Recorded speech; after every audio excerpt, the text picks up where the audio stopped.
Gracias a todos por estar. Gracias a nuestros amigos de Ain Lezion pudimos llegar hasta Francisco. Francisco es un antropólogo, es historiador y analista político, experto de la guerra árabe-israelí, de la historia del pueblo judío, del judaísmo y del antisemitismo. Tiene una maestría en ciencias sociales por la Universidad de Chicago y un doctorado en antropología evolutiva por la UCLA. Con esta presentación, Francisco, te doy entonces, Muchísimas gracias. por Bueno, favor. entonces pongo aquí para compartir y permítanme. Siempre me tarda un poquito porque soy Sí. tecnológicamente negado, pero ya lo encontré. Algo que te parece que voy a agregar, Francisco, es dejar que vos puedas exponer todo y en los últimos minutos dejar minutos de preguntas. Perfecto. De Perfecto. hecho, voy a tratar de avanzar con agilidad para que podamos tener mucho tiempo de preguntas, porque siempre surgen muchas preguntas. Buenísimo. Bueno, gracias por la presentación, Patricia. Yo agregaría nada más que tengo 20 años estudiando el conflicto árabe-israelí y no nada más el conflicto árabe-israelí, porque a raíz de estudiar el conflicto me fui interesando en la historia del sionismo, la historia del movimiento árabe-palestino, por supuesto, pero luego también conforme me puse a escarbar, quise entender mejor la Segunda Guerra Mundial y me fui para atrás para entender las causas y como Alicia en el País de las Maravillas me caí por la madriguera del conejo y terminé estudiando toda la historia occidental. Entonces, hay oportunidad aquí y quiero que la aprovechen a la hora de las preguntas de hacer conexiones interesantes y profundas entre los eventos de este momento presente, que son muy preocupantes, y la estructura de la historia occidental, que nos permite ver en el momento en que logramos hacer este tipo de conexiones, entonces eso nos permite ver qué se puede hacer en este momento, qué podemos hacer los ciudadanos occidentales para defender nuestra civilización. Entonces, aprovechen eso, porque esto es muy divertido, por un lado, y por otro lado, nos arma el poder hacer este tipo de conexiones para hacer lo que esta generación tiene que hacer para defender a Occidente, porque estamos en problemas, creo que ya todo el mundo se ha dado cuenta, estos eventos recientes han revelado que estamos en una verdadera crisis civilizacional. Entonces, lo primero, en mi opinión, para responder a esta crisis es retomar el control de la realidad. Por eso mi website se llama The Management of Reality, porque lo que yo estoy explicando, lo que también tengo 20 años investigando, es cómo los medios de información, bueno, todo el sistema de creación de significados, que incluye los medios de información, pero también incluye a las universidades y las escuelas, es todo ese sistema de creación de significados, perdón, nos produce un envoltorio de realidad. Y en ese envoltorio de realidad actuamos.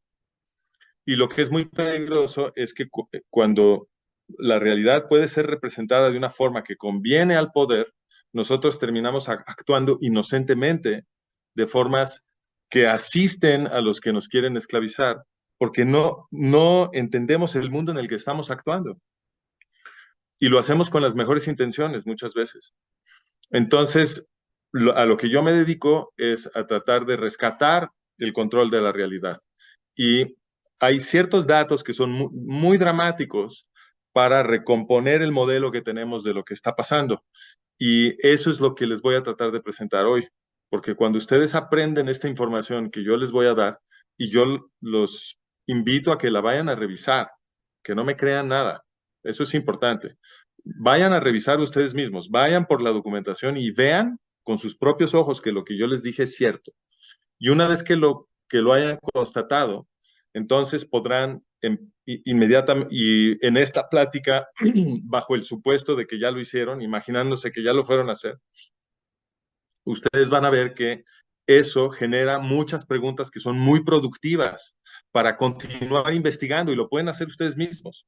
Y ir a investigar esas preguntas es lo que les va a ayudar a construir un modelo alternativo de la realidad en la que estamos, que no es el mismo que les han vendido en los medios y en las escuelas, y que sí les va a poder explicar todo lo que está pasando.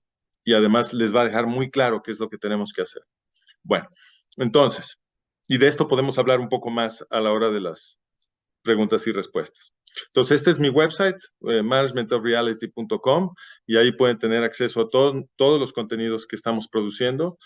Ahí hay videos, hay libros, hay artículos y hay cursos también. Y ya estamos trabajando para empaquetar los cursos para poderle llegar a muchísima más gente. Bueno, entonces empecemos. Esta plática tiene una estructura juguetona porque creo que necesitamos hacer uso de todos los ganchos que podamos para despertar la atención y la conciencia de la gente. Entonces, a mí se me ocurrió esta idea que me parece muy divertida. Por cierto, ya no estoy en el ITAM. Se me ha olvidado quitar esto de la diapositiva. Perdón, me acabo de dar cuenta. Fui profesor del ITAM muchos años, pero ahorita ya no, ya estoy totalmente independiente.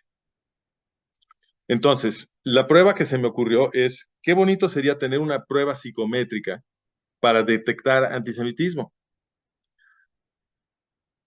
Una prueba psicométrica me refiero como hacen los psicólogos, que te dan un estímulo y entonces tú reaccionas al estímulo y se supone que tu reacción te delata y les da a ellos una ventana directa a tu subconsciente y a tu personalidad, etcétera, ¿no?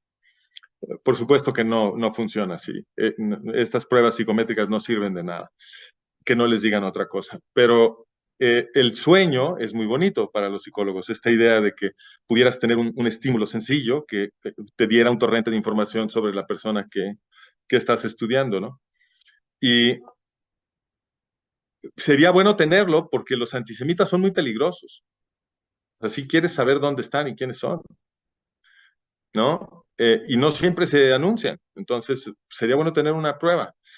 Porque mira, los antisemitas lanzaron la Segunda Guerra Mundial.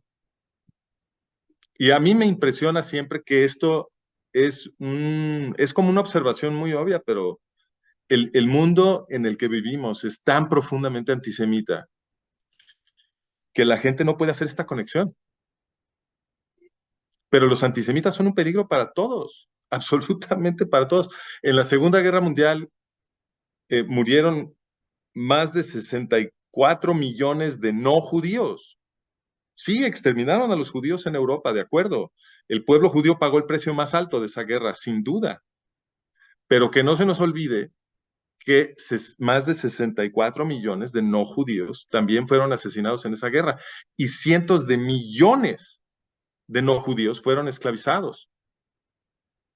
Entonces, híjole, yo creo que debiera ser obvio para todos los occidentales que el antisemitismo no nos conviene, ¿no?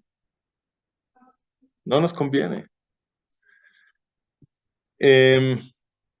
Entonces, sería muy bueno tener una prueba psicométrica para poder detectar este problema, porque los antisemitas muchas veces hacen como que no son. Das war ein Befehl! Der Angriff Steiners war ein Befehl! Y esa es la frase más común, ¿cierto? Cuando la gente se está defendiendo de alguna insinuación o acusación de que son antisemitas, lo primero que dicen es, no, ¿cómo? Si algunos de mis mejores amigos son judíos, como si tener algunos amigos judíos fuera la prueba de que no eres antisemita. ¿Ustedes saben quién era Hermann Göring? Hermann Göring era, en la historiografía estándar que aprendemos en la escuela, el segundo de a bordo del sistema nazi, ¿ok? Era el número 2 después de Adolfo Hitler. En mi opinión, Hermann Göring era el número 1, pero no importa, ¿era el número 1 o era el número 2? Del sistema nazi que exterminó al pueblo judío europeo. Bueno, pues el mejor amigo de Hermann Göring y padrino de su hijo era judío. Entonces, si Hermann Göring puede tener amigos judíos, compadres judíos, pues obviamente cualquier otro antisemita también los puede tener, porque ese es el señor que exterminó al pueblo judío europeo, ¿ok? Entonces, claro que este tipo de excusas no sirven. No sabemos. El que alguien tenga amigos judíos no quiere decir que no sea antisemita. Y el que esté pregonando paz y hermandad, etcétera, tampoco necesariamente quiere decir que no sea antisemita. Porque la gente, ay, perdón, Das war ein nunca, Befehl! Der Angriff! nunca sé cómo operar esto. Ese problema nunca lo he resuelto. Bueno, entonces, hoy tenemos una controversia, ¿no? Justamente porque hay mucha gente que dice, oye, yo no soy antisemita, yo nada más quiero paz. Yo quiero justicia para los palestinos. Yo estoy a favor de la solución de 2 estados. Un estado para cada pueblo. ¿Qué puede ser más justo? ¿Qué puede ser más justo? Entonces, mucha gente hablando así se defiende de la acusación de que pudieran ser antisemitas porque nos insisten, el antisionismo no es antisemitismo. Este es un refrán que oímos todo el tiempo. Yo creo que es falso, pero hay que evaluarlo, ¿no? Entonces, ¿cómo evaluamos estas afirmaciones de quiero paz, quiero justicia para los palestinos? Bueno, podemos hacer un test, que es como una especie de test de personalidad, en el que obviamente querríamos algo como se supone que funciona el Rorschach test, ¿no? En que es un estímulo muy rápido. En el caso del Rorschach test es una simple imagen abstracta, ¿no? O tiran tinta en un papel y lo doblan a la mitad y resulta una imagen abstracta y entonces uno dice qué le parece a uno, ¿no? Y bueno, pues obviamente si ves un pene o una vagina, eres un pervertido, ¿no? Y entonces ya te etiquetan como pervertido. Y si ves alguna otra cosa, llegan a otra conclusión y, en fin, ese es el tipo de... Si eso fuera cierto, si los exámenes psicométricos funcionaran así, tendríamos una herramienta tremenda. A mí se me ocurre una en la que le das una historieta a la persona, ¿no? Le dices le das una breve narrativa. Y si a esa breve narrativa responden con una respuesta que solamente puede ser antisemita, pues entonces no importa cómo la disfracen, ¿no? Pero si tiene el contenido correcto para hacer una respuesta antisemita, pues entonces ya sabes que esta persona encaja, ¿no? Entonces voy a imaginarme un escenario para esta narrativa. Tú le dices a la persona, al sujeto de investigación, le dices, oye, mira, los líderes iraníes crean y arman grupos terroristas anti-israelíes, como por ejemplo Hezbollah, ¿no? Que es una organización terrorista militar que existe nada más para matar judíos israelíes, no tiene otro propósito. Y sabemos que los líderes iraníes están construyendo una bomba atómica. Esto también es famoso. Y también es famoso que los iraníes anuncian que van a destruir a Israel, ¿cierto?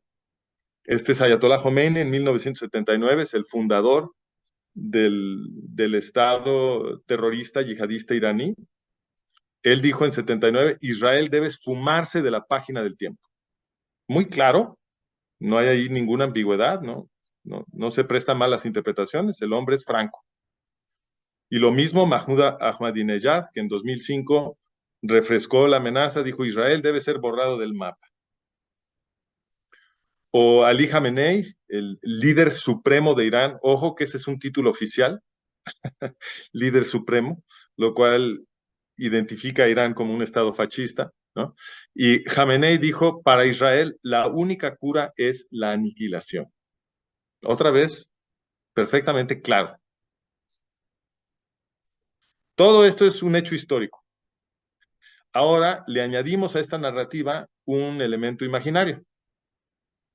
Y le decimos a la persona, le decimos, Javier, imagínate que de pronto Irán promete paz a cambio de que le den los territorios de Judea y Samaria. Es decir, los territorios que en los medios siempre llaman Cisjordania. Cisjordania es un nombre muy recientemente inventado por los jordanos, no tiene ninguna ancla histórica, fue inventado simplemente para no decir Judea y Samaria. Entonces, ¿qué pasaría si Irán dice de pronto, ya entendí, me convierto a la paz. Lo único que necesito es controlar los territorios de Judea y Samaria, y si me los dan, prometo nunca más tratar de exterminar a los judíos israelíes. Bueno, pues uno habría que considerar algunos detalles. Lo que ustedes ven aquí en morado es la frontera de Cisjordania. Y como pueden ver, el Cisjordania, más bien Judea y Samaria, es un territorio elevado. Este es un mapa de relieve. Aquí se puede apreciar que son colinas, y lo que ustedes tienen acá entre esas colinas y el mar es un bajío, ¿no? En ese bajío, en la zona de Tel Aviv-Yafo, entre el mar y la frontera de Judea y Samaria, tienen ustedes una distancia muy pequeña. Ahorita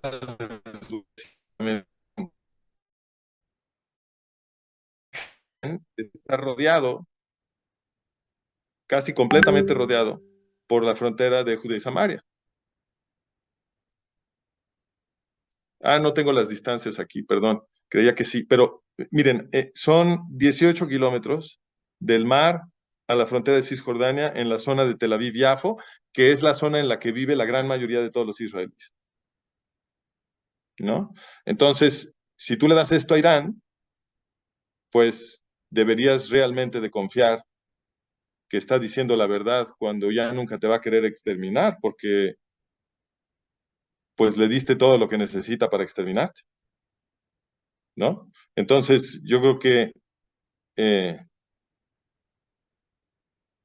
aquí la respuesta, si te dicen que sí, que Israel debiera hacer eso, pues ya sabes que la persona que te está contestando es un antisemita, porque lo que esta persona está queriendo hacer es darle a Irán, que promete en voz alta que quiere exterminar a los judíos israelíes, justamente las herramientas para cometer ese crimen. Porque obviamente que si Irán dice que le dan Judea y Samaria y a cambio de eso promete paz, pues obviamente que nadie lo debe de creer. Nadie lo debe de creer, ¿no? Entonces, este sería una manera de averiguar si alguien es antisemita. Pero hay dos objeciones obvias. Una es que esto nunca va a suceder. Y entonces la persona con la que estás hablando te puede decir, no, no, no, a ver, pero eso nunca pasaría, esto es absurdo. Y entonces no juegan. O lo que te puede pasar es que nadie va a contestar que Israel debería de considerar eso porque es demasiado obvio. Es una obvia trampa para un antisemita. Ahí dices, no, bueno, pues obviamente que no, porque la gente conoce la corrección política y la respeta.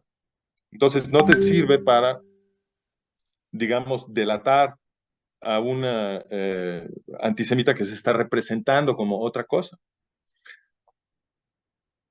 Entonces, bueno, pues todavía no sabemos. Pero añadimos una segunda parte a esta prueba. Y en esta segunda parte, el escenario, toda la narrativa que le vamos a dar a la persona que estamos investigando, es completamente histórico. Esta vez no va a haber nada imaginario, ¿ok? Y lo vamos a hacer así. Lo primero es explicar cómo se representa en los medios la presunta diferencia entre órganos terroristas como Hezbollah y Hamas, por un lado, y OLP Fatah, por el otro lado. ¿Sale? Ahora, les recuerdo que OLP Fatah es lo que ahora llamamos la Autoridad Palestina. ¿Ok? Pero este es, tenemos ya desde 1994 llamándola Autoridad Palestina, pero el verdadero y original nombre de esa organización es OLP Fatah. OLP quiere decir Organización para la Liberación de Palestina. Fatah es el órgano que realmente la controla, aunque la OLP pretende ser una confederación de grupos terroristas. Fatah es por mucho el más numeroso y el que es políticamente completamente dominante y el que toma todas las decisiones. Por eso yo siempre digo OLP Fatah, para que no se nos olvide esta estructura. Pero en fin, lo que ahora llamamos la Autoridad Palestina es el órgano que gobierna a los árabes en Judea y Samaria, gracias a el Tratado de Oslo, que se firmó en 93-94, que es un proceso diplomático inventado por Estados Unidos, por el gobierno de Estados Unidos, para iniciar negociaciones entre el Estado de Israel y OLP Fatah, ¿no? En las cuales OLP Fatah promete justamente abandonar el terrorismo, es decir, la meta de exterminar a los judíos israelíes, que sí había sido su meta, a cambio de que le dieran Judea y Samaria. ¿Ok? Esa fue la estructura de la negociación. Y nos dicen que OLP Fatah es muy distinta a Hezbollah y a Hamas precisamente porque OLP Fatah eligió participar en ese proceso diplomático. ¿Ok? Esa es la razón de que OLP Fatah sea considerada distinta. Y nos dicen que Hezbollah y Hamas, pues, son satélites de Irán. Hezbollah fue creada directamente por la Guardia Revolucionaria iraní. Hamas no. Hamas fue creada por la Hermandad Musulmana.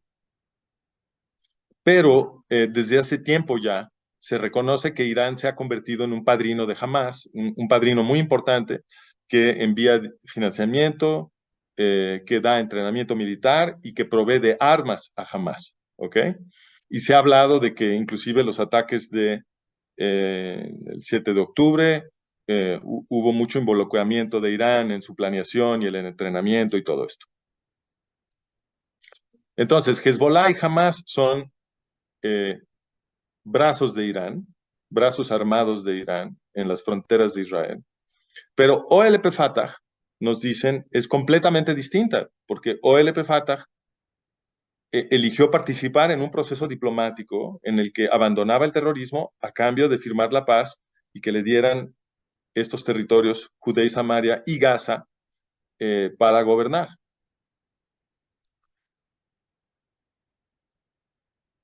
¿No? Y el objetivo final de todo este proceso es que en Judea y Samaria se haga un Estado palestino, esta era la idea, se haga un Estado palestino gobernado por OLP Fatah. ¿Ok?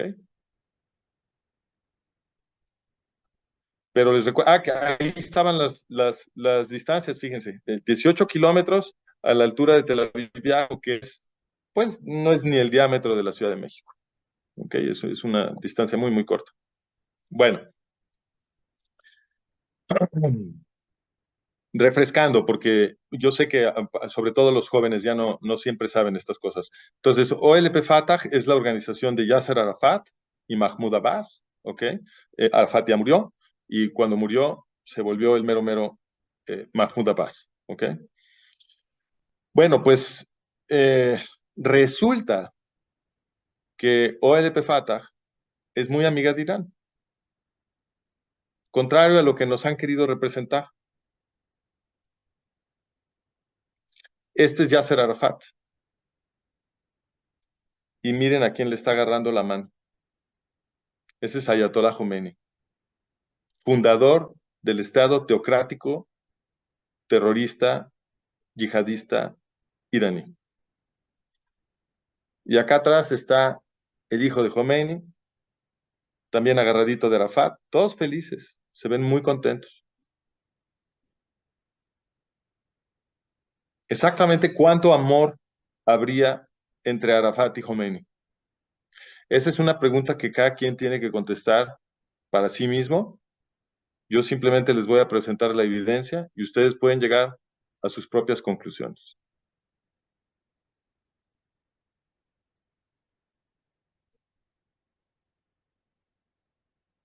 Yasser Arafat, líder de OLP Fatah, y Ayatollah Khomeini, fundador del Estado yihadista iraní. ¿Y por qué tanto amor entre estos dos? Pues porque Yasser Arafat y Mahmoud Abbas, es decir, OLP Fatah, armaron las guerrillas revolucionarias de Khomeini y las entrenaron en campos de entrenamiento en Líbano en los años 70, justo antes de la revolución iraní. Y luego Ayatollah Khomeini les envió, o sea, ya que Khomeini se vuelve el gobernante de Irán, lo primero que hace es enviar un avión para ir a recoger a Arafat y a Abbas y algunos otros del ejecutivo de la OLP para que fueran a festejar con él la revolución iraní en Teherán. En 1979, inmediatamente después de tomar el poder, lo primero que hace es invitar a Arafat y a Abbas para una fiesta. Y Arafat y Abbas y otros de la OLP inmediatamente le ayudan a Khomeini a crear Savama, que es el órgano que usan para reprimir a la población iraní. Y también le ayudaron a crear la Guardia Revolucionaria Iraní, que es el órgano iraní que exporta terrorismo a todo el mundo. Y es el creador de Hezbollah. Entonces, no es ninguna exageración decir que OLP Fatah creó a Irán. Todo esto que les estoy diciendo, y ustedes por favor váyanlo a checar, se reportó en la primera plana de los diarios cuando Khomeini subió al poder. Primera plana. Todo lo que les acabo de decir. No solo no era un secreto, estaba en la primera plana. New York Times, febrero 19, 1979, página A1. Hoy Irán, mañana Palestina, dijo. Perdón, un Yasser Arafat exultante, hoy Irán, mañana Palestina, dijo. ¿Y dónde? En Teherán. Sonriendo y bromeando, el líder guerrillero prefirió no dar detalles sobre el apoyo de la OLP a varias organizaciones guerrilleras iraníes. Arafat recibió una promesa de Ayatollah Khomeini que los iraníes se encargarían de la cuestión de la victoria sobre Israel luego de que Irán hubiera consolidado sus fuerzas, reportó Radio Teherán. The New York Times, febrero 15, 1979. Fuentes palestinas dijeron que el grupo del señor Arafat había enviado armas a las fuerzas revolucionarias en los últimos 4 meses y que habían entrenado a las guerrillas iraníes desde principios de los 70.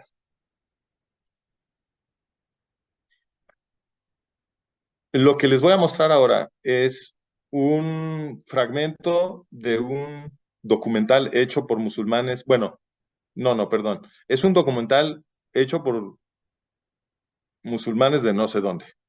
Pero los subtítulos se los pusieron un grupo de musulmanes latinoamericanos, ¿ok? Y es un documental sobre la revolución iraní, festejando la revolución iraní, por supuesto. Y tiene una sección, este es un documental larguísimo, son muchos episodios, y tiene un buen cacho dedicado a la importancia del movimiento árabe palestino, porque como explican aquí, sin el movimiento árabe, sin OLP Fatah, el Irán de Khomeini no podría haber sido creado. ¿Ok? Los voy a dejar que ellos lo expliquen, denme un segundo.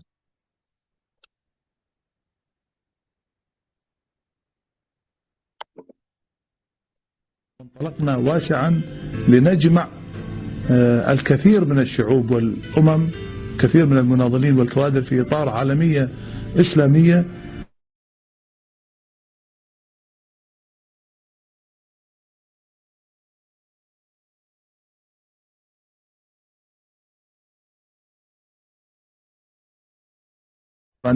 في أمريكا آنذاك، ثم انتقل بعد ذلك إلى لبنان القاعدة الميدانية للعمل الفدائي. الشيخ هاشمي رفسنجاني حمل مساعدات واضحة إلى اللبنانيين المتضامنين مع الثورة الفلسطينية وإلى الثورة الفلسطينية، والتقى مع السيد ياسر عرفات في إحدى معسكرات التدريب في لبنان في ذلك الوقت، معلنا وقوف الشعب الإيراني قاطبة ورجال دينه ومراجعه إلى جانب هذه القضية العادلة. توجت العلاقات رسميا في العام 1979 حيث كان وفد منظمة التحرير أول الواصلين إلى طهران بعد انتصار الثورة. وقد قدم الرئيس السوري حافظ الأسد طائرته الخاصة للوفد الفلسطيني للتوجه إلى طهران وتهنئة الإمام.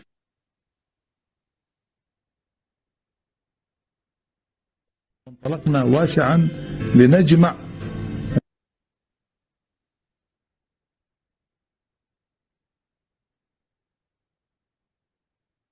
Perdón, nunca sé cómo componer eso. Bueno, la llegada de Arafat a Teherán es como si hubiera llegado el Mesías. Bueno, perdón, el Mahdi, que es el concepto que manejan en la religión musulmana.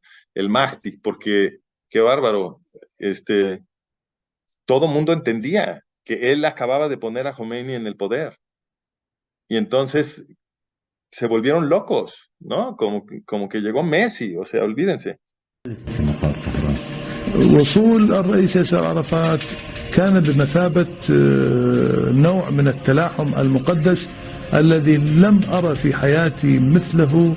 كيف تتلاحم شعوب مع بعضها البعض. كانت الكوفية الفلسطينية التي يأتي بها الرئيس ياسر عرفات أو إخوانه تتقطع إربا من على أكتافهم ليأخذها المواطن الإيراني ليحتفظ بها تبركا بهذه الكوفية التي كانت تمثل له قدسية خاصة، كما يتبرك المسلمون ببعض القطع المعروفة التي يأخذونها من أستار الكعبة ليحتفظوا بها.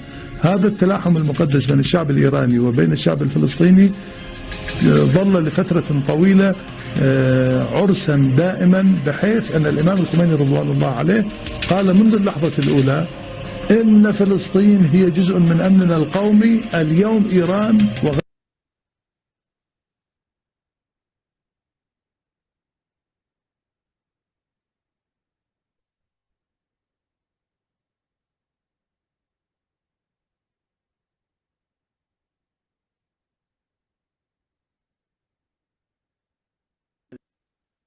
Está, perdón.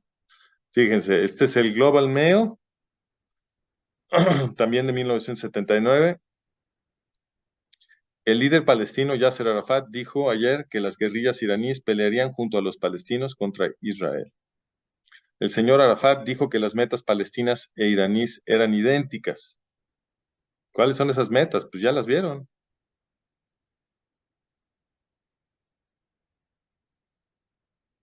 La destrucción de Israel en un genocidio gozoso. Es eso. Esa es la meta de OLP Fatah. Pero ¿cuál sería la estrategia? Eso lo explicó el diario Al-Quds Al-Arabi, que es un diario musulmán de Londres. Dice, Abu Mazen, que es el apodo de Mahmoud Abbas, explicó esta cuestión largo y tendido en Teherán a un grupo de periodistas árabes y palestinos cuando acompañó al presidente palestino Arafat para felicitar a Khomeini por el triunfo de la revolución iraní. Esta misión no es fácil porque la derecha israelí conoce la verdad. Los árabes, sin embargo, deben darle a esta fase una oportunidad. Deben convencer a la mayoría de los israelíes que quieren una paz justa. ¿Qué quiere decir eso de esta fase? Eso viene de este amigo que tenemos en la esquina superior derecha, es Mahmoud Abbas. Y Mahmoud Abbas es el autor del plan de fases. ¿Ok? El plan de fases es, primero prometes paz, luego ganas algún territorio y luego desde ese territorio lo usas para destruir a Israel. Ese es el plan de fases. Es relativamente famoso entre la gente que estudiamos la historia del conflicto árabe-israelí. Este plan de fases, esta idea, está basada en la tesis de doctorado de Mahmoud Abbas. Él se doctoró en Moscú. Y en su tesis de doctorado, él explica que la forma de destruir Israel es prometer paz. Porque cuando prometes paz, divides a los israelíes, porque la mitad va a decir, sí, sí, claro, paz, y la otra mitad va a decir, ¿qué estás loco? No, pero ¿cómo? Cuidado, no puedes confiar en estos animales, ¿no? Y esa controversia, entonces, debilita la unidad en Israel y con el tiempo los va a destruir. Y por supuesto que Mahmoud Abbas tenía razón, eso es exactamente lo que ha pasado, ¿no? Pero es importante, lo que es importante aquí saber es de dónde viene esto. Todo esto fue una estrategia. Nada ha salido mal. No, todo desde el principio tenía el objetivo de que las cosas sucedieran exactamente como han sucedido. Y lo que quieren es que ustedes no lo entiendan. Fíjense, en la segunda intifada, que duró varios años, las brigadas de los mártires de Al-Aqsa, que es un grupo de OLP Fatah, no es de Hamas, fue responsable de casi toda la violencia terrorista, que fue muy fuerte. La segunda intifada fue tremenda. Resulta que todo eso era manejado desde Irán. Este es el Daily Telegraph, en 2004, dice, mucha de la facción armada afiliada con Fatah, que se llama Brigadas de los Mártires de Al-Aqsa, especialmente en Judea y Samaria, es ahora dirigida desde Irán.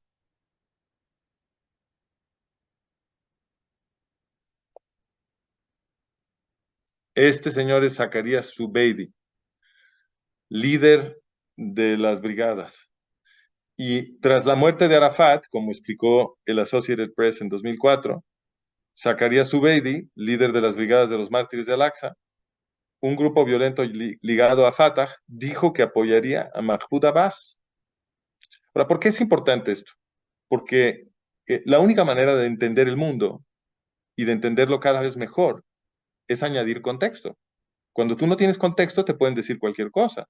Cuando tú tienes contexto, tú puedes evaluar qué afirmaciones son probables y cuáles son improbables y cuáles son perfectamente absurdas. Tenemos que las brigadas de los mártires de Al-Aqsa, bueno, primero, tenemos que en los medios, cuando estaba enfermando Arafat, todos los medios empezaron a decir, qué bueno que ya mero se muere Arafat, porque el que seguramente va a tomar el mando es Mahmoud Abbas, y Mahmoud Abbas es un archimoderado. Y nos estuvieron diciendo hasta el cansancio que Mahmoud Abbas era un archimoderado, que con Mahmoud Abbas sí se podía firmar la paz, que Mahmoud Abbas era lo máximo. Vaya, era la Madre Teresa de Calcuta. Saturación en todos los medios, en todas las universidades. Mahmoud Abbas, ¿quién es Mahmoud Abbas? Es el moderado. Zacarías Zubeidi es el líder de las brigadas de los mártires de Al-Aqsa, el grupo terrorista más violento que había en ese momento. Sin duda jamás ahora ya lo superó, pero en ese momento el grupo terrorista palestino más violento que existía eran las brigadas. Y el líder de las brigadas quería a Mahmoud Abbas de reemplazo de Arafat, tanto que sacó a sus terroristas de las brigadas, que eran los más temidos, a las calles a intimidar a la gente para asegurar que Mahmoud Abbas fuera el reemplazo de Arafat. ¿Por qué? Porque Mahmoud Abbas es moderado. Por eso los terroristas más violentos que hay en ese momento histórico quieren a Mahmoud Abbas y están dispuestos a salir a intimidar a todo el mundo para conseguirlo. No creo. Y además está esta estructura. Si Irán controla a Zubeidi y Zubeidi pone a Abbas, pues entonces Irán pone a Abbas. Este es el candidato de Irán. Conclusión, le dieron Judea y Samaria a Irán. Justo lo que dijimos que solamente un antisemita podía querer. Este es el test diagnóstico. Si una persona está a favor de que Judea y Samaria sea controlado por Irán, esa persona es un antisemita. ¿Y qué creen? El que organizó esto es la élite de poder de Estados Unidos. ¿Ustedes creen que a ustedes se les olvidó? Cuando dejaron de mencionar por ahí de 1983, ahí fue cuando ya nadie volvió a mencionar el vínculo entre OLP-Fatah e Irán. Se callaron por completo sobre ese tema. Y a ustedes se les olvidó. A todo el mundo se le olvidó. Yo sé esto porque yo hice un viaje de antropología política a Israel hace algunos años y fui a hablar con todos los líderes de los pequeños movimientos patriotas, los que les dicen movimientos de derecha en Israel, para desprestigiarlos, esos movimientos, no el Likud es una cosa corrupta, pero los pequeños movimientos de derecha, Women in Green y estos movimientos, Regadim, Intertzu, estos. Y obviamente los líderes de estos movimientos son profesionales de la defensa de Israel, obviamente, a esto se dedican. Nadie se acordaba. Nadie se acordaba que OLP-Fatah había creado a Irán. Se les hacían los ojos así. Y esta es una lección sobre cómo funciona la administración de la realidad, que es lo que yo estoy estudiando. Lo que yo he descubierto es que si tú tienes un control completo del sistema de medios de información y de las universidades, y por lo tanto puedes hacer que un tema se deje de mencionar por completo, en cuestión de 2 o 3 años, ya nadie se acuerda qué sucedió. es impresionante. Y eso fue lo que hicieron. Lo dejaron de mencionar. A los 2 o 3 años ya nadie se acordaba que esto había sido un hecho que había estado en la portada del New York Times.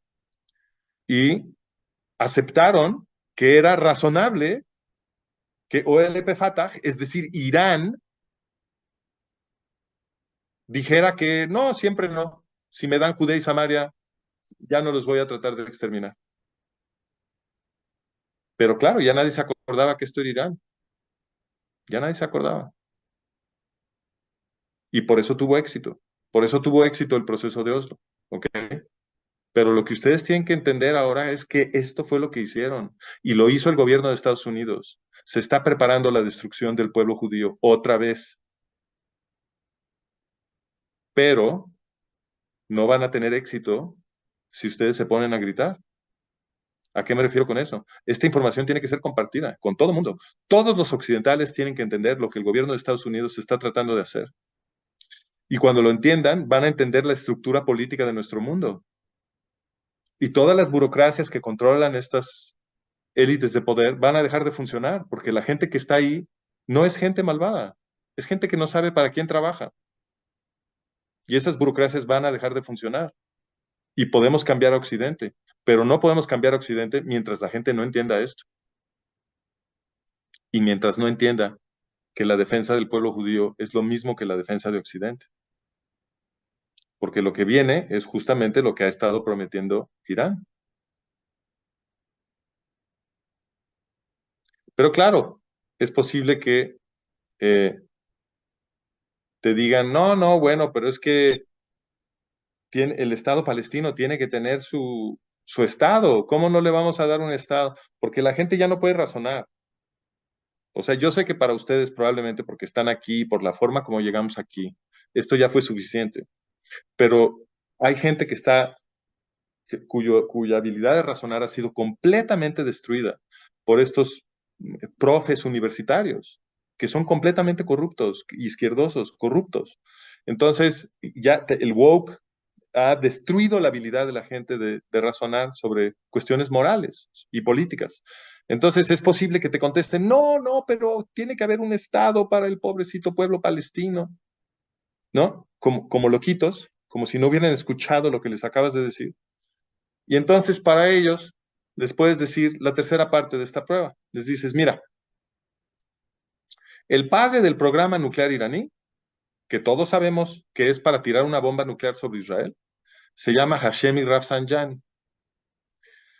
Hashemi Rafsanjani en 2001 dijo, la aplicación de una bomba atómica no dejará nada en Israel, pero lo mismo solo causará daños en el mundo musulmán. ¿Esto qué quiere decir? Quiere decir que Hashemi Rafsanjani, el padre del programa nuclear iraní, concede que en Irán consideran aceptable un intercambio nuclear con los israelíes, porque se morirían algunos musulmanes, cierto, quizá muchísimos, pero exterminarían a los judíos israelíes. Y esto es una misión sagrada para ellos. Luego entonces, el Estado palestino es un bombardero suicida. Lo están creando para destruirlo. Por lo tanto, ya no puede haber lágrimas de cocodrilo para el pobrecito pueblo palestino. Porque oponerse a la creación de un Estado palestino es lo único que los puede salvar. La solución de 2 estados es una solución final para los israelíes y para los palestinos.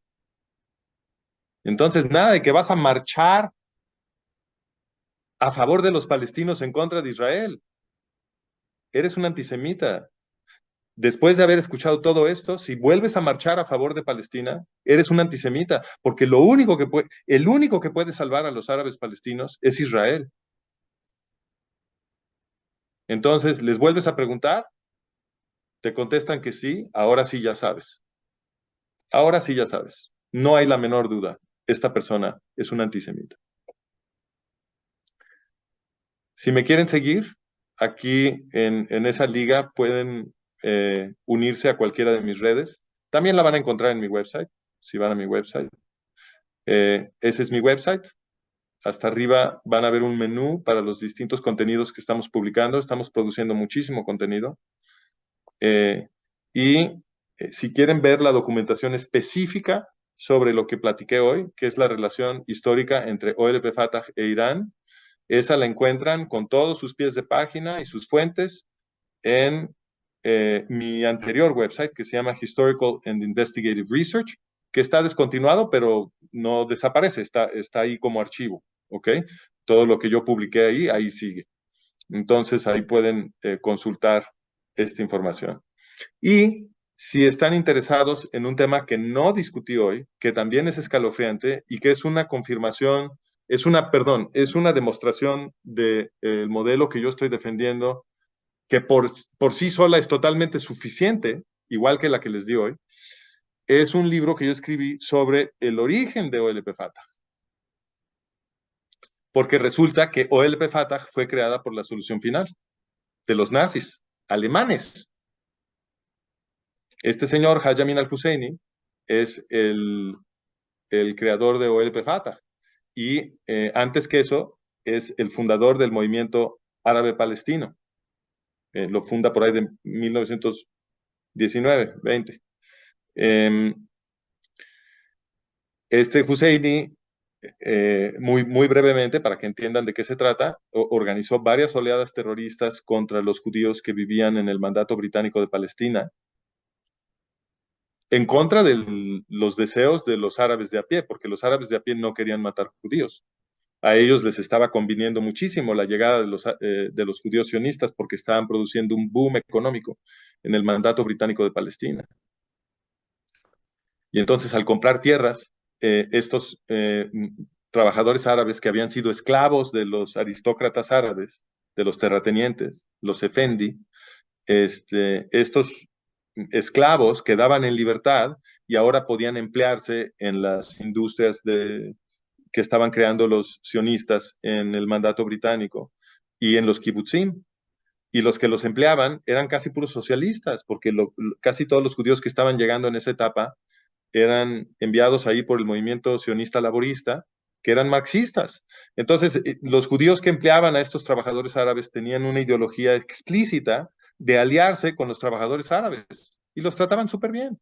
Entonces, los árabes no se querían pelear con los judíos, no les convenía, no tenía ningún sentido para ellos. Entonces, este Husseini dirigía todavía más terrorismo contra los árabes que contra los judíos para forzarlos a participar en los ataques antijudíos, porque no querían participar y solamente aterrados por sus vidas y las vidas de sus familias, fueron a matar judíos.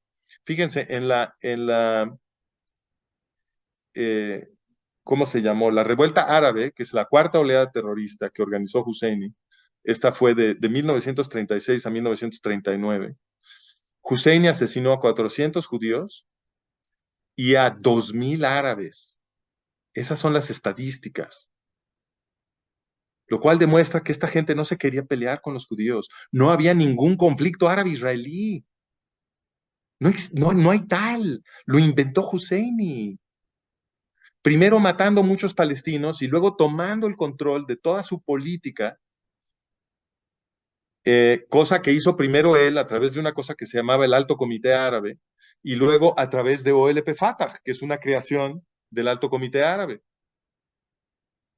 Y lo que hicieron Husseini y luego Arafat y Mahmoud Abbas fue asesinar a todo palestino que propusiera vivir en paz con los judíos y tomaron control de las instituciones y los han estado adoctrinando todo este tiempo y ahora sí, claro, después de 2 generaciones ya los convirtieron en monstruos.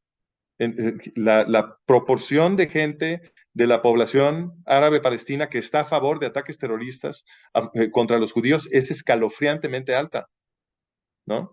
Pues sí, porque ya hubo un proceso de envenenamiento, pero originalmente no había ningún conflicto árabe, judío-palestino, no había. Él lo creó. Y este hombre no solamente creó ese conflicto, sino que después de esta revuelta árabe que les platiqué, se fue primero a Irak, donde organizó un ataque contra los judíos de Irak y aniquiló la vida de los judíos en Irak. Se llama el Farhud. Y luego se fue a Italia, donde lo recibieron como jefe de Estado, y luego a Berlín, donde también lo recibieron como jefe de Estado, porque el muftí Husseini era el muftí de Jerusalén, esa era su posición oficial, y era famoso en todo el mundo musulmán. Mucha gente creía que él iba a ser el siguiente califa. Era un tipo muy importante. Entonces llegó a Berlín y los nazis lo recibieron con toda la pompa y circunstancia. Se sentó con Hitler a acordar cosas muy importantes, como por ejemplo que juntos trabajarían para exterminar a los judíos que vivían en el mandato británico de Palestina. Y bueno, eso no lo pudieron hacer porque detuvieron a los nazis en el Alamein, en Egipto, y no llegaron ya a Jerusalén, pero el premio de consolación de este monstruo fue que participó al más alto nivel en el exterminio del pueblo judío europeo. ¿Qué tan alto? Según el testimonio de Dieter Wisliceni, que fue el brazo derecho de Adolfo Eichmann, el reconocido director del sistema de campos de muerte, este Husseini y Eichmann eran socios en todo al mismo nivel. Él testificó en el tribunal de Nuremberg antes de ser ejecutado que Husseini y Eichmann eran mejores amigos y que juntos habían diseñado y administrado todo el sistema de campos de muerte de principio a fin. Es decir, que el padre fundador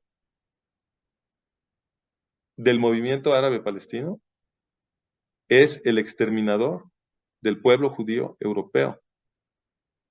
Y la organización que él creó es la que Estados Unidos metió con calzador a Israel. Esto lo tiene que entender el mundo entero. Cuando lo entiendan, Israel estará a salvo. Muchas gracias.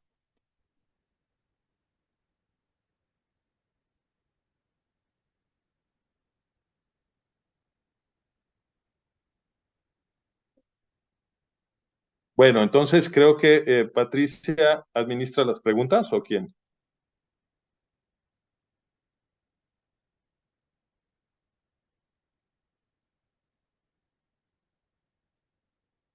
Sí, perdón, tenía un problema con el teléfono. Vamos a habilitar Dale. unos minutos de pregunta. No sé si alguien tiene una pregunta, si quiere por chat decir o poner o levantar la mano. Mientras tanto, agradecerte muchísimo, Francisco, la claridad ante Placer todo. fue mío. Sí. Bueno, pues entonces me quedo muy sorprendido de que esto no generó preguntas. Esa sí no me la esperaba. Sí, yo creo que más fue quedarnos, ¿no? Como un balde de agua. Poder, Sí, es un baldazo de agua fría. Quizás sea exacto, eso lo que pasó. Sí. Pero vayan a exacto. checar, vayan a revisar todo lo que les dije. No me crean nada. Y cuando descubran que les dije la verdad, ya no le vuelvan a creer nada a los medios. Porque el envoltorio de realidad en el que ustedes están viviendo es uno creado por los mismos medios que no les han estado recordando que OLP Fatah creó a Irán y que nunca les hablaron de Husseini. ¿Saben? Miren, les voy a platicar una cosa de mi biografía, que es muy relevante, porque no porque me haya pasado a mí, sino por su estructura, porque revela la estructura del sistema. A mí me contrataron en una de las mejores universidades del mundo, la Universidad de Pensilvania, y del Ivy League, ¿no? De estas que les dicen del Ivy League, las más prestigiadas de Estados Unidos, en el departamento de psicología, porque les gustó mi teoría de la evolución del racismo, que ha sido una teoría exitosa y en ese momento yo estaba apenas, la iba a presentar como mi tesis de doctorado y a ellos les gustó mucho y me contrataron en el departamento de psicología. Bueno, también me contrataron para un centro de investigación que estaban creando como proyecto conjunto de los departamentos de politología y psicología. Y Los temas principales de este centro de investigación eran el conflicto, las guerras civiles en Sri Lanka, las guerras civiles en Yugoslavia y el conflicto árabe-israelí. Entonces, una vez, yo no había tenido un interés especial en el conflicto árabe-israelí. Yo había producido una teoría para explicar los orígenes evolutivos del racismo, como un interés general en todos los racismos. No tenía yo un interés especial en el antisemitismo. Pero ya estando en este centro de investigación, donde el conflicto árabe-israelí era uno de los principales temas, pues empecé a escuchar conferencias y ponencias de mis colegas y de gente que invitaban a dar pláticas sobre ese conflicto y me empecé a interesar. Y empecé a investigar la historia del conflicto árabe-israelí, la historia del sionismo, la historia del movimiento árabe-palestino. Y fue cuando empecé a descubrir bueno, digo descubrir, cuando me di cuenta que ya estaba toda la documentación que les acabo de dar en la biblioteca de la universidad y en internet. Es simplemente que nadie hablaba de esto. Llevábamos décadas sin que nadie mencionara a Hussein, décadas. Imagínate, es como no mencionar a Hitler, es como no mencionar a Himmler o a Eichmann. Esta es una figura del mismo nivel. Nadie lo mencionaba. Entonces, cuando yo me percaté de todo esto, yo escribí un artículo muy largo documentando toda la historia de OLP Fatah, del movimiento, de toda la historia del movimiento árabe palestino, de Husseini y luego de OLP Fatah. Y la publiqué en un website donde yo estaba haciendo periodismo ciudadano con un colega, porque este es justo el momento histórico de la revolución del blog, ¿ok? Todavía no había podcasts, pero ya había blogs y el blog fue bien importante. Se produjo una gran explosión de periodismo ciudadano de la noche a la mañana que empezó a retar lo que estaban diciendo en los medios. Y yo dije, bueno, cuando sucedió 9/11, ¿se acuerdan de 9/11? Algo que también ya nunca nadie menciona. Cuando sucedió 9/11, el 11 de septiembre, yo dije, yo necesito encontrar periodismo ciudadano que funcione en algún lado, porque los medios obviamente no están haciendo su trabajo, ¿no? Entonces, ahí fue cuando conocí a este colega que se llama Jared Israel y me puse a trabajar con él después de que él me convenció de muchas cosas que yo fui a documentar. O sea, yo no le creí. Yo me pasé 6 meses tratando de demostrar que este amigo decía alguna mentira o exageraba siquiera cualquier cosa, y él ponía toda su documentación. Esto es algo que los periodistas ciudadanos inventamos. Esto antes no se hacía. Ningún periódico te daba pies de página con fuentes. No. El periodismo científico lo inventamos los bloggers. Nosotros lo inventamos. Y de hecho, este artículo que yo escribí sobre la historia del movimiento árabe palestino fue uno de los meros primeros que pusieron, que se publicaron en un medio y que tenían pies de página, porque obviamente los blogueros lo estábamos haciendo, pero en los medios de información, inclusive los alternativos, todavía no se hacía. Entonces lo publiqué en la página, en esta página, en este blog que teníamos, y lo vio Israel National News, que es el servicio de información de los sionistas religiosos en Israel. Ellos lo vieron. Y cuando vieron esta documentación sobre el origen de OLP Fatah en la solución final, me dijeron, wow, esto es demasiado útil, por favor déjanos republicar. Y entonces yo les dije, sí, republiquenlo, pero con la única condición de que tienen que poner toda la documentación, todos los pies de página, porque si no nadie les va a creer. Y así lo hicieron, lo publicaron con toda la documentación. La consecuencia para mí de haber publicado un artículo que lo único que hacía era documentar la historia del movimiento árabe palestino fue que me despidieron de la Universidad de Pensilvania. Y la gente que me despidió, porque primero me amenazaban, ¿no? No, es que tienes que dejar de hacer esto, que no sé qué, que no sé. Entonces yo les decía, oigan, ¿de qué están hablando? Ustedes me contrataron como experto en conflicto étnico, estoy trabajando en un centro de investigación de conflicto etnopolítico, uno de los temas principales es el conflicto árabe-israelí, eso es lo que investigué, yo estoy haciendo mi trabajo, este es el trabajo para el que me contrataron, ¿de qué están hablando? Les dije, si hay algún error, alguna mentira, alguna exageración siquiera en lo que yo estoy publicando, ustedes por favor preséntenme las evidencias que me refutan, y entonces yo mañana me retracto en público y además pido perdón. ¿Cuál es mi interés en decir mentiras? Ninguno. Ustedes muéstrenme las evidencias. Me contestaron, no, tu documentación es impecable, pero esto no se puede decir. Y si insistes en decir esto, te buscas otro trabajo. Pues me busqué otro trabajo, ¿no? Entonces, esto me revela la estructura del mundo, porque la estructura del mundo en el que yo creía que estaba era uno en el que las instituciones del país más poderoso del mundo, Estados Unidos, estaban a favor de la protección de la seguridad del Estado de Israel. Entonces, en el modelo que yo tenía en la cabeza, toda la política exterior de Estados Unidos se hacía para proteger a Israel. Y entonces, aquí fue cuando dije, claro, eh, claro, ellos metieron a OLP, claro que me van a correr de la universidad. Empecé a entender todo, empecé a entender que había una gran hipocresía y que se estaba manejando la información, que se estaba administrando la realidad para que no nos enteráramos de esto, porque esta es una información muy explosiva. Esta es una información explosiva, te revela la estructura de lo que hicieron con el Tratado de Oslo, con el proceso diplomático para meter a OLP Fatah a Israel. Bueno, va primero Sol, Sí. Dalia.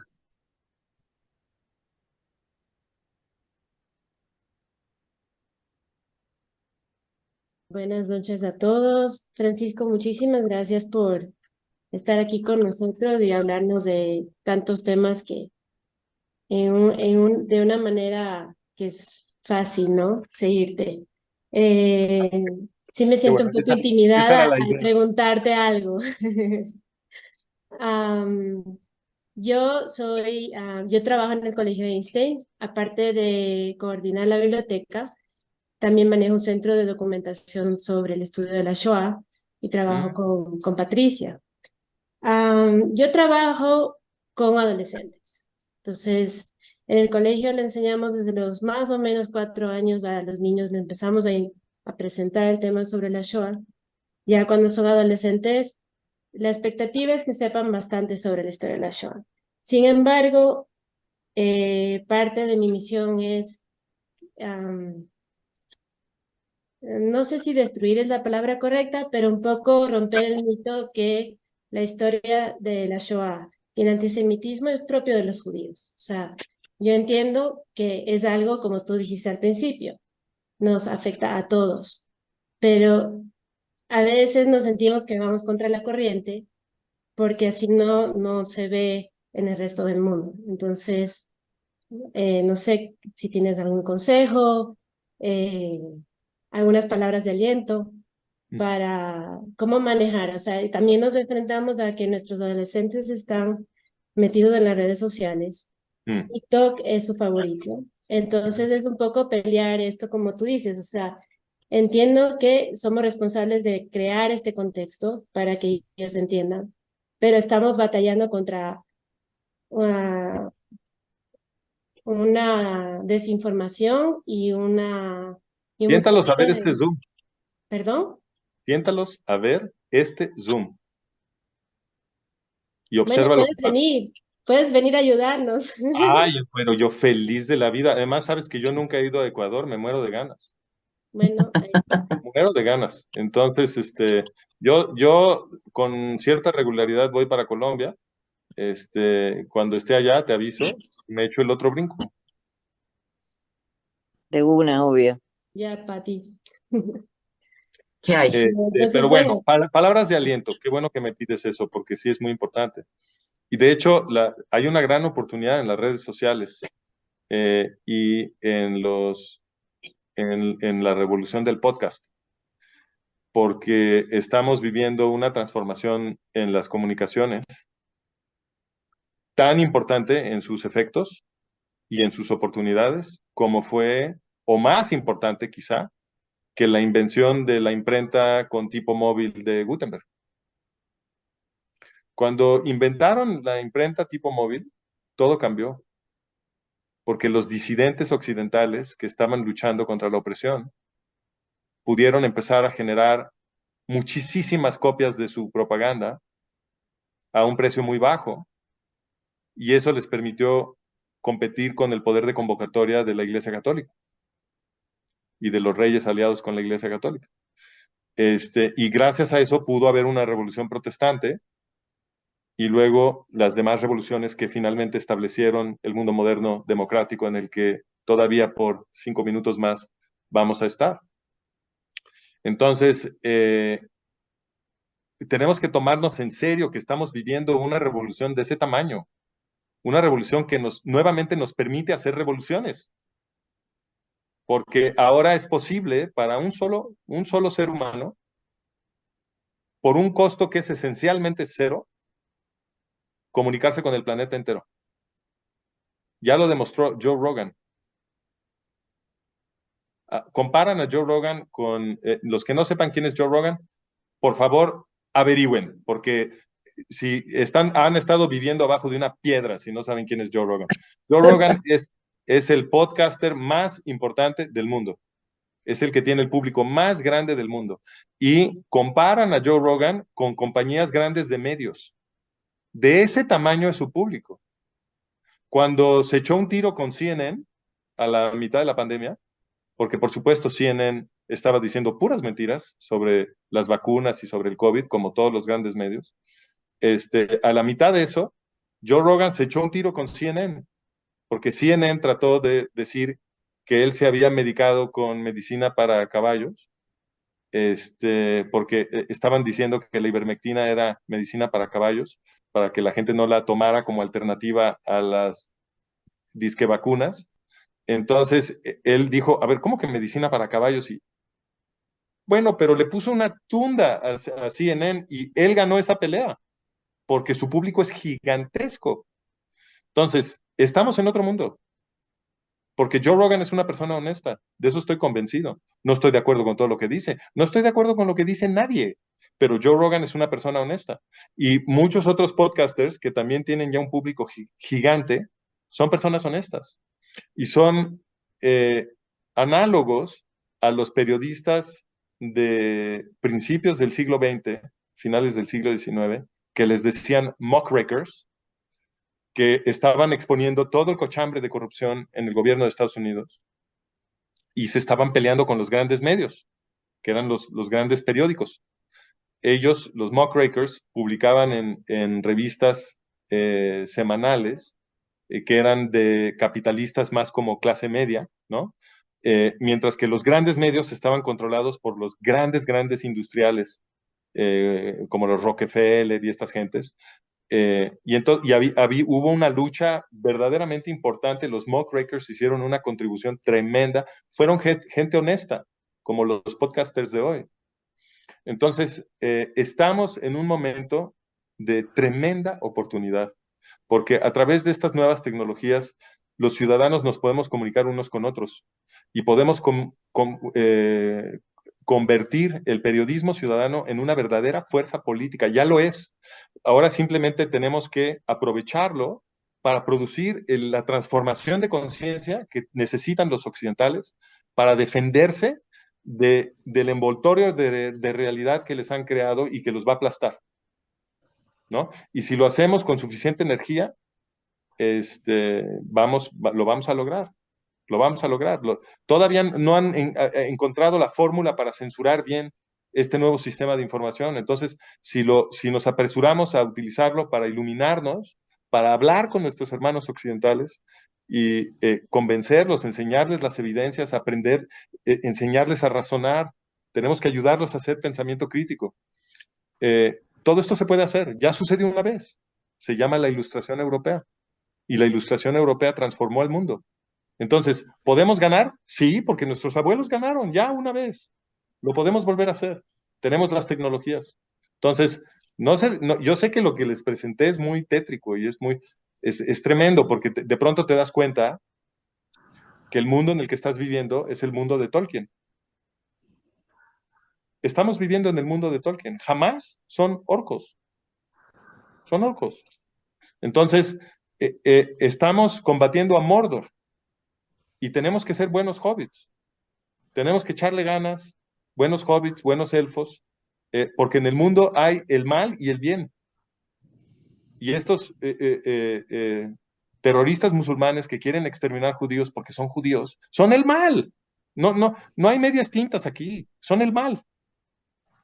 Y la Ilustración europea, que produjo los principios y los valores sobre los cuales se funda la democracia moderna, en donde todos somos ciudadanos, en donde todos tenemos acceso al sistema legal y cartas de derechos que protegen nuestros derechos fundamentales, y parlamentos donde elegimos a nuestros representantes, eso es el bien, obviamente, obviamente.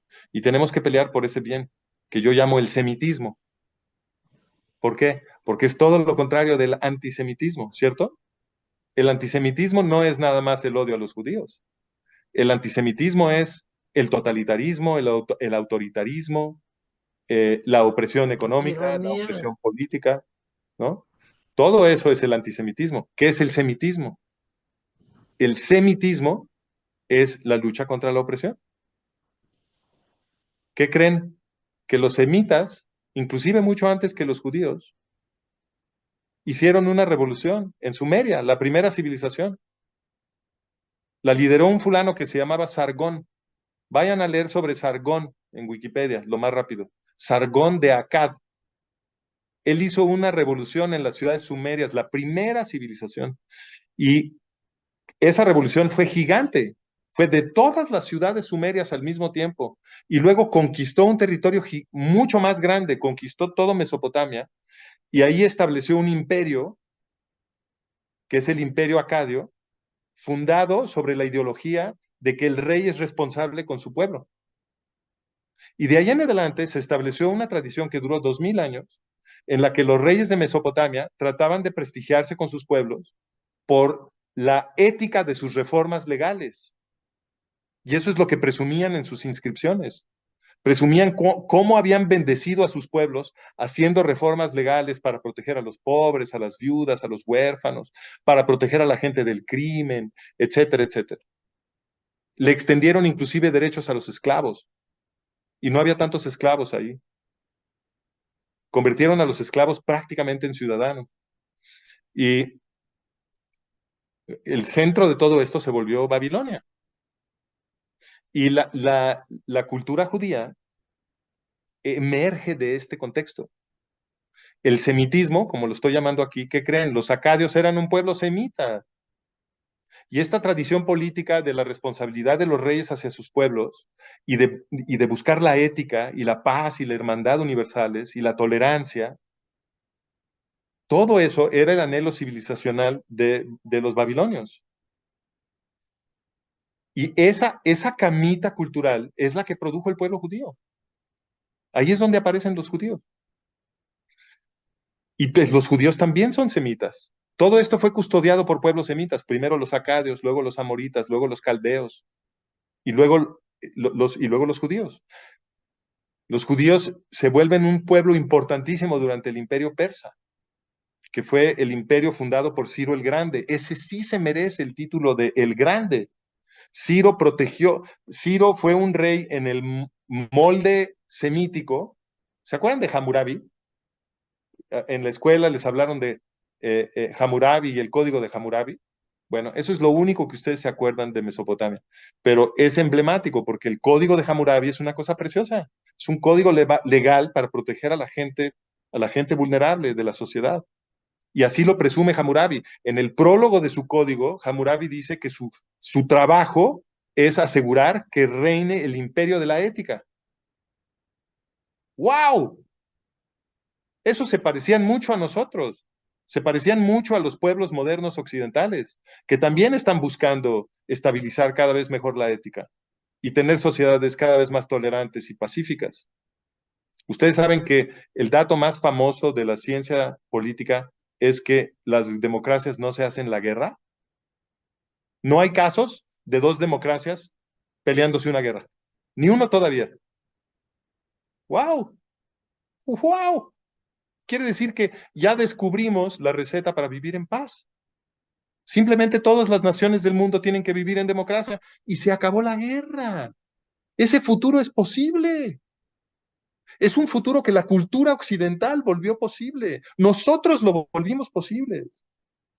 Somos el bien. Tenemos que defender la cultura occidental. Es muy importante y la tenemos que defender de todos nuestros hermanos izquierdistas que están convencidos que lo peor del mundo es Occidente. ¡Qué barbaridad! Están completamente locos. ¿Qué es lo que quieren, el Islam? Entonces, estamos en un momento histórico en el que podemos darle su victoria final al semitismo, este movimiento que lleva 4.300 años y que penetró las violentísimas sociedades de Occidente antiguo, que eran las sociedades grecorromanas, que eran las peores sociedades del mundo, donde los psicópatas de los gobernantes se divertían viendo cómo un león se come a un ser humano. Ese era su día de fiesta. Estaban completamente enloquecidos y a todo mundo estaban esclavizando, ¿no? Esas sociedades fueron transformadas porque los judíos se desparramaron del imperio persa, ¿no? No, ya no les platiqué más de Ciro, pero Ciro fue una chulada. Ciro fue un gobernante que combinaba la ética del zoroastrianismo, de los iraníes, porque él era iraní, él era persa, y la ética de los pueblos semíticos de Babilonia. Y el imperio persa fue una gran alianza de pueblos semitas e iraníes, todos buscando la paz universal. ¿Y quién lo destruyó? Los griegos. Alejandro el Macedonio fue el que fue a destruir todo ese milagro político y social que era el imperio persa. ¿Y qué les enseñan a ustedes en las escuelas, en la escuela, en este sistema que nos administra la realidad? Les dicen que los griegos eran maravillosos. Y sobre todo eran maravillosos en el plano político porque inventaron la democracia. Nunca les han dicho una mayor mentira que eso. Por favor, Demetrio de Falero, gobernante del imperio ateniense por ahí del año 310, hizo un censo del imperio ateniense. Ahí les van las cifras. 21,000 ciudadanos, 10,000 metecos, que eran semilibres o semiesclavos, según tu sesgo propagandístico, ¿no? Pero no eran totalmente esclavos ni tampoco eran ciudadanos. Entonces, 21,000 ciudadanos, 10,000 metecos, 400,000 esclavos. Eso es Atenas, la presunta democracia radical de la antigüedad clásica. Nos vendieron una mentira. Las universidades mienten. Los griegos no inventaron la democracia. Los griegos tenían campos de muerte en las minas de Labrio, al sur de Atenas, que producían una riqueza formidable de plata. Los atenienses trabajaban a decenas de miles de esclavos a muerte. Los trabajaban a muerte. Esta gente no inventó la democracia. La democracia es una consecuencia del semitismo. Por eso las democracias modernas se parecen tanto a los reinos antiguos de Mesopotamia, porque es la misma ideología. Nos la trajeron los judíos a Occidente. ¿Ok?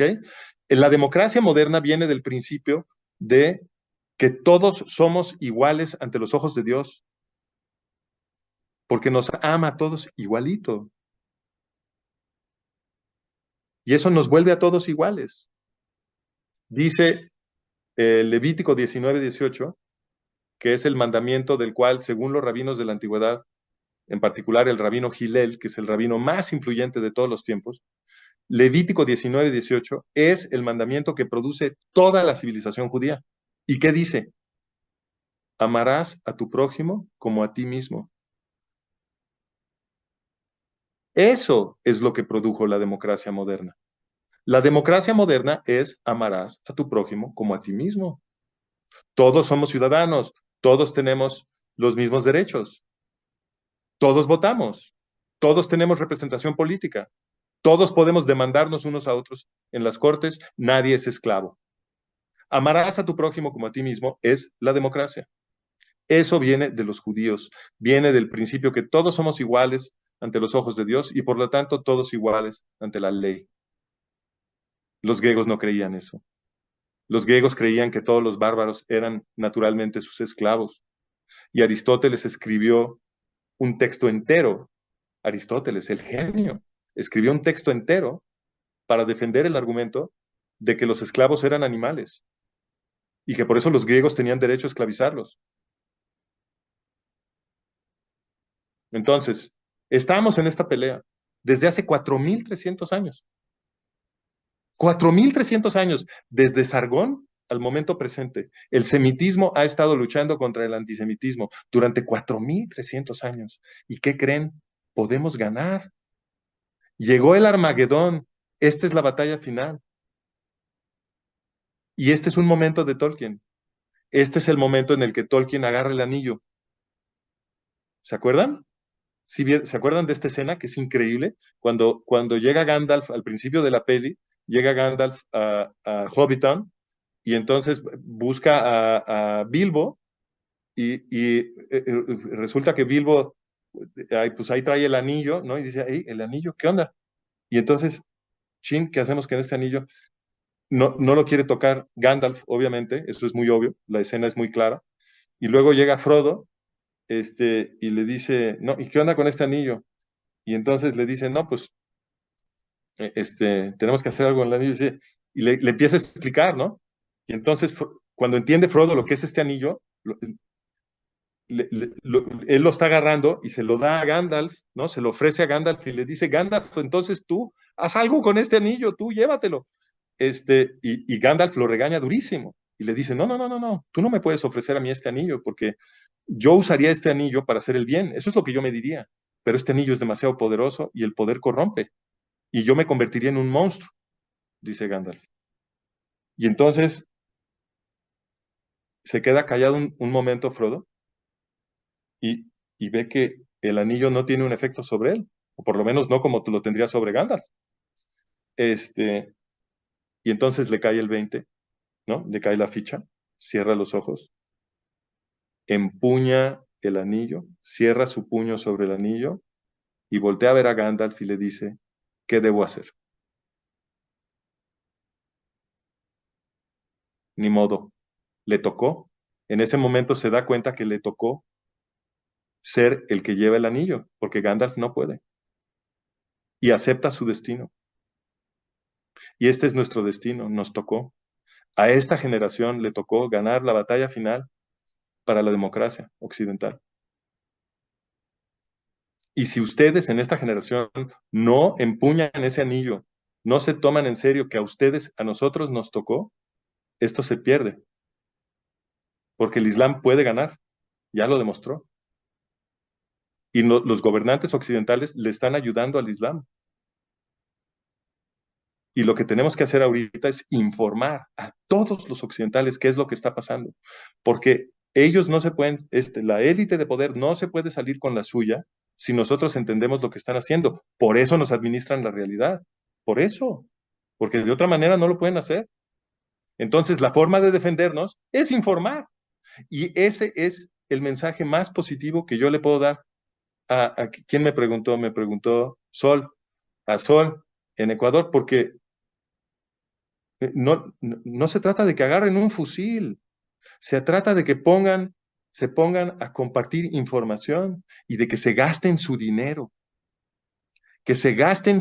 inviertan en mi website, inviertan en otros podcasters, inviertan en la gente que está diciendo la verdad, mándenos dinero, porque se los van a quitar. El sistema está a punto de cambiar y les van a quitar todo. Mejor se lo gastan ahorita defendiendo la civilización en la que uno puede hacer dinero. Esa sería mi invitación. Y podemos ganar. Absolutamente podemos ganar. Es cuestión de que empuñemos el anillo y le echemos ganas y nos la creamos. Nos la tenemos que creer, que nosotros somos los héroes de este momento. A nosotros nos toca salvar a la civilización. Véanlo con emoción. Les tocó el final de la película. Pueden ver el final feliz. Véanlo así. Había una pregunta de Dalia Wassner. Ya se cansó. Yo creo que fue tan larga mi respuesta que ya se cansó. Ya hasta se le olvidó.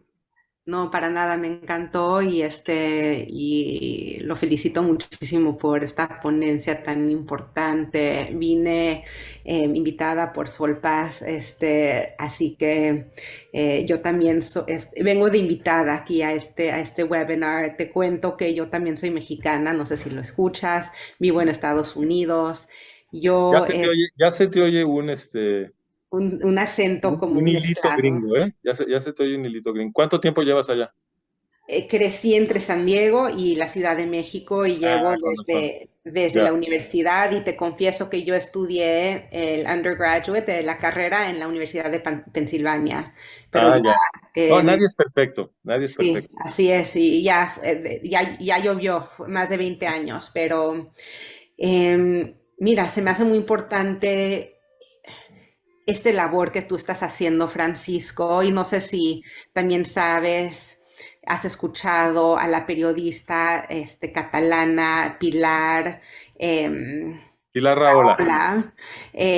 También se me hace importante que, claro, las comunidades judías de Ecuador, de toda Latinoamérica, seamos parte de la verdad, y que participemos en esta conversación. También hay un libro muy, muy famoso de David Nirenberg, de Antisemitism in the Western Tradition, que habla también que el judaísmo ha sido realmente un ancla para lo que llamamos la modernidad cuando está anclada la democracia, y que cuando Claro, hay movimientos en contra, así que creo que tenemos aliados, y creo que es importante tener aliados también dentro y fuera de la comunidad judía, y las comunidades judías latinas suelen ser muy tener lazos muy importantes con Israel, así que yo creo que esta correcto. combinación de un lazo tal vez emocional, cultural, de Totalmente. experiencia, también se puede amplificar de una manera política y de activismo, Sí, sí. este, Tiene que cuando, salir de Latinoamérica, Dalia. sí, Yo estoy totalmente de acuerdo contigo. Mira, cuando yo entendí todo esto, yo entendí todo esto hace 20 años. Yo ujú, tengo 20 años gritando, apenas ahorita me están empezando a hacer caso. Desgraciadamente me ayudó jamás. Desgraciadamente, yo hubiera y, preferido equivocarme del todo, y- pero desgraciadamente todo va de acuerdo a mis predicciones tan negras que yo empecé a hacer hace 20 años. Entonces, ahorita ya me están empezando a escuchar. Pero y te quería decir algo, te quería decir algo. Yo cuando yo entendí todo esto, empecé febrilmente, eh, atolondrado, excitado, ruidoso, gritón, preocupado, a hablar con gente de la comunidad judía en Estados Unidos. Y no había manera. Era imposible que se tomaran en serio lo que yo les estaba diciendo. pues Porque ahorita la lo que tú identidad has, de ellos, es que la identidad de ellos es primero gringa y después judía. Entonces costaba muchísimo trabajo. Entonces yo tomé la decisión de venirme a México por la razón que tú dijiste. Porque ujú, dije, en las comunidades judías tienen una orientación en Latinoamérica, tienen la orientación que tú dices. Son mucho más sionistas, tienen lazos muy fuertes con Israel. Y entonces lo que yo creo que funciona es que las comunidades latinoamericanas hablen con sus hermanos en las comunidades de Estados Unidos. Es muy importante que se unan como comunidades latinoamericanas, que los oigan hablar con una voz, y eso puede empezar a hacer que los judíos en Estados Unidos finalmente escuchen. claro, y el problema que dices de las universidades es muy real, y Penn es de los peores junto con Harvard y muchos otros de mucho renombre, y creo que la equivocación es esta idea que el liberalismo y el progresismo, que ahorita como es llamado, que son los aliados más puros de la democracia y de todo lo que es el occidente.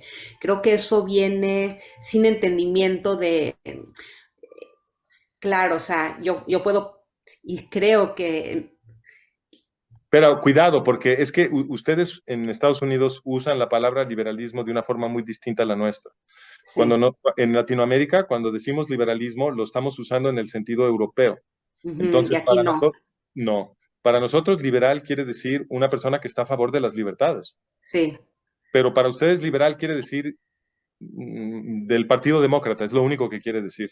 claro, No tiene realmente otro significado. Entonces, está identificado con las izquierdas en Estados Unidos y está identificado, sobre todo ahora, con las izquierdas más radicales. Pero para claro, nosotros en Latinoamérica, liberal es Javier Milei. Javier Milei está a favor de la libertad. Él es un libertario. Es, sí, es un ultraliberal. claro. ¿No? Claro, no, aquí se pone como, si eres el que oprime o eres el que lo oprime, o sea, el que se, Claro, pero esa es la ideología woke. sí, Entonces, yo creo que claro, es mejor decir woke que liberal, para que ustedes puedan recuperar el significado original de liberal, porque le están aplicando la palabra liberal a los fascistas que quieren imponer totalitarismo, y eso es un absurdo semántico que vuelve muy difícil que ustedes se defiendan políticamente. Cuando las palabras quieren decir el opuesto de lo que significan, o de lo que etimológicamente significaban hace 5 minutos, ya no puedes pensar. Y Orwell nos estaba tratando de explicar eso. Él nos estaba tratando de explicar que cuando el sistema de creación de significados, los medios, los gobiernos, las universidades, las escuelas, nos hicieran repetir que el significado de una palabra es lo opuesto de lo que obviamente quiere decir, es que lo que viene es el totalitarismo. Estamos a un paso de gallo y gallina de que nos impongan totalitarismo, ¿no? Entonces, en la novela de Orwell de 1984, que si no la han leído, por favor, léanla, y si la leyeron, vuelvan a leer, porque Orwell estaba hablando de nuestro momento histórico, ¿ok? Él estaba hablando de nosotros. Él, en el mundo que Orwell imaginó, el partido único hacía a la gente repetir 3 eslogans, que eran los eslogans del partido. La guerra es la paz, la libertad es la esclavitud, la ignorancia es fortaleza. Esto es exactamente lo que están diciendo. La guerra es la paz.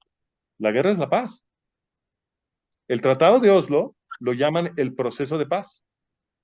¿Y para qué es el proceso de paz? Para meter a los nazis a Israel.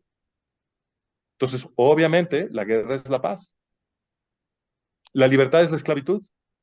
Nos dijeron que los griegos inventaron la democracia, que los griegos inventaron la libertad política. Los griegos estaban esclavizando a todo mundo, inclusive a los ciudadanos griegos, porque los ciudadanos griegos, que eran los únicos que no eran esclavos, tenían que hacer todos servicio militar hasta los 65 años. Y era muy poco probable que vivieran a los 65 años. Entonces, obviamente, ahí todo el mundo era un esclavo. Los griegos inventaron la libertad, los griegos inventaron la esclavitud. Entonces, la libertad es la esclavitud. Este es el mundo en el que ya vives. Tus gobernantes te quieren esclavizar. Te están haciendo repetir absurdos semánticos. Un hombre es una mujer. No han trabajado durísimo los últimos 20 años para convencernos de que un hombre es una mujer y de que una mujer es un hombre. Eso es lo que nos están haciendo decir. Bueno, cuando cooperamos con esto y repetimos estos eslogans que aparecen en distintas formas, entonces nosotros mismos destruimos nuestra habilidad de razonar sobre cuestiones políticas. Y cuando esa habilidad es destruida, entonces se impone el totalitarismo. Estamos a 5 minutos. Entonces realmente hay que agarrar ese anillo y mandar la caballería ciudadana antes de que termine de estallar el volcán, ¿no? O sea, estamos en esa escena final, ¿no? Es importante tomárselo en serio. Ok. Francisco, lamentablemente tengo que cerrar el Zoom. No, tranquila, yo entiendo. Todo lo bueno tiene que terminar. Quiero agradecerte personalmente muchísimo. Y bueno, es todo material nuevo que supongo que cada uno ahora individualmente tiene que elaborar después de haberte escuchado. Te suplico, Pati, nada más que me mandes la grabación, porfa. Sí, quédate tranquilo, te lo mando. Y bueno, por supuesto que Sol y yo te pedimos seguir en contacto y agradecerte muchísimo por esta charla y agradecerle a todos. Una última cosa, Pati, perdón, que se me estaba olvidando decirlo. Tranquilo. Ya lo dije de cierta forma, pero quiero reforzarlo. La razón del antisemitismo es que el pueblo judío nos bendijo con la democracia moderna. Esa es la razón del antisemitismo. Porque lo que no quieren las clases gobernantes es justamente un proceso político que les arrebata cada vez más poder, que es lo que la evolución de la democracia significa. Entonces, a ellos les gustaría un mundo en donde ellos tienen todo el poder posible sobre nosotros. Entonces, ¿por qué se moviliza desde arriba? Porque lo que ustedes aprendieron hoy es que esto se moviliza desde arriba. No es una cosa orgánica. Se hacen unas inversiones gigantescas para convencer a la gente de ser antisemitas y para organizar el tablero geopolítico y preparar la destrucción de los judíos israelíes. Esas son unas inversiones colosales. Nada más antes del ataque de Hamás, un mes antes del ataque de Hamás, Estados Unidos, el gobierno de Estados Unidos liberó $6,000 millones para Irán. Y ya empezada la guerra, le mandaron $100 millones a Hamás. ¿Ok? Eso lo hizo el gobierno de Estados Unidos. Entonces, váyanlo a checar. Entonces, esto se organiza desde arriba. Son unas inversiones gigantescas. ¿Por qué? Porque esta gente entiende la historia que yo les estoy tratando de explicar. Ellos ya la conocen. I'm playing catch up. Ellos la entienden perfectamente. Que el impacto del pueblo judío en Occidente ha sido mover la política de los occidentales en la dirección de la democracia moderna. Todo eso lo heredamos de los judíos. No es solamente el principio de amarás a tu prójimo como a ti mismo. Es el hecho de que los protoprotestantes en la Edad Media empezaron a traducir a la Biblia, a pesar de que estaba prohibido leer la Biblia, porque estaba prohibido, estaba nada más en latín, que era el idioma de los curas, y los protoprotestantes, empezando por los valdenses, la tradujeron de todas maneras, y la gente lo empezó a leer, y se enteraron de la revolución de esclavos, porque el pueblo judío está fundado sobre el mito de origen de una revolución de esclavos en Egipto. De ahí viene el pueblo judío, de una revolución de esclavos, igualito que Sargón. ¿Ven? Es la misma historia reciclada. Es la historia del semitismo, de la revolución de los esclavos. Los judíos, los israelitas, eran esclavos del faraón en Egipto. Ese es el contexto político del origen de la ley de Moisés. Es una revolución de esclavos. Entonces, la ley de Moisés es la ley de los esclavos liberados. Y de ahí viene todo. Todo viene de ahí. ¿Ven? Entonces, las élites gobernantes que nos quieren esclavizar a todos, entienden que la ley de Moisés es su enemigo, que la ley de Moisés, cuando los valdenses empezaron a traducir la Biblia en el medioevo, ¿qué fue lo que leyeron? Leyeron sobre la revolución de esclavos y se radicalizaron. Y empezaron a haber revoluciones en Europa. Y luego hubo otra inyección, que es la inyección de Baruch Spinoza. Baruch Spinoza, hubo dos inyecciones muy importantes de pensamiento maimonista, de Moisés Maimónides, que es el filósofo más importante de toda la historia del planeta. Moisés Maimónides influenció mucho a Tomás Aquino, y Tomás Aquino lo movió al racionalismo y a la ciencia. Fue Maimónides el que hizo eso. Y Tomás Aquino influenció a todos los curas, ¿ven? Entonces, el mundo se empezó a volver maimonista gracias a Tomás Aquino, y luego hubo otra inyección de maimonismo con Baruch Spinoza. Y esa inyección de maimonismo lo que produjo fue la Ilustración europea. Porque todo en el pensamiento político de Baruch Spinoza está todo. Está sufragio universal, gobierno republicano, tolerancia religiosa, libertad de pensamiento, libertad de prensa, todo está ahí. ¿Ven? Todo viene de ahí. Fue otra inyección de pensamiento judío en el mundo cristiano y produjo las revoluciones modernas, la Ilustración. Y la gente que nos gobierna lo entiende. Y esa es la razón de sus magnas inversiones en producir antisemitismo, porque ellos calculan que destruir el pueblo judío les da un mejor chance de producir un totalitarismo estable. Y tienen razón. El pueblo judío es la salvación de Occidente. Y el combate del antisemitismo es lo mismo, exactamente lo mismo, que la autodefensa occidental. Y cuando los occidentales entiendan eso, todos vamos a estar a salvo. Cuando todos los occidentales entiendan que la pelea estratégica para defender a la civilización occidental es la defensa del pueblo judío, todos vamos a estar a salvo. Y con eso los dejo. Esa es muy buena frase para cerrar. Muchísimas gracias, Francisco, de verdad. Muchísimas gracias. Estamos en contacto. Bye. No, alguien quería preguntar algo. Sí, bueno, me quedo. Emilia, ¿ustedes? No. No, me parece que... Parece que se salieron ya. Bye, muchas gracias. Gracias, buenas noches. Gracias. Gracias.